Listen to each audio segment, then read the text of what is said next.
নমস্কার বন্ধুরা, আমি চলে এসেছি আবারও একটি টিপস নিয়ে। হ্যাঁ, আজকে সোমবার। আমরা ভোলেশ্বরের যারা ভক্ত শিবশম্ভ, সোমবারে তো আলাদা করে তার আরাধনা করতেই হবে। আমরা জানি তিনি একটি বেলপাতা আর গঙ্গা জলে সন্তুষ্ট। তা হলেও পুজোর তো কিছু বিধিনিষেধ থেকেই যায়। তাকে তো প্রসন্ন করার প্রচুর উপায়।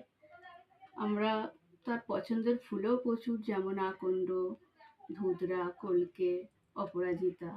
এসব ফুল তো আমরা পেয়েই যাই কোনো না কোনো। না পেলেও অসুবিধা নেই, যে কোনো সাদা বা হলুদ কালার ফুল দিয়েও তাকে সন্তুষ্ট করা যায়।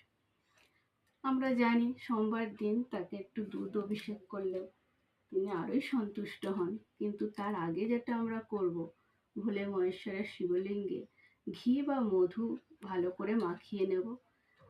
দুটো না হয় যে কোনো একটি দিয়েই আমরা করতে পারি। ভালো করে মাখিয়ে নিয়ে তারপরে একটা নিখুঁত বেলপাতা নেব। নিয়ে এইভাবে নয়, উবুড় করে এইভাবে আমরা শিবলিঙ্গের মাথায় দেব। আর আমরা তার উপরে গঙ্গা জল দেব।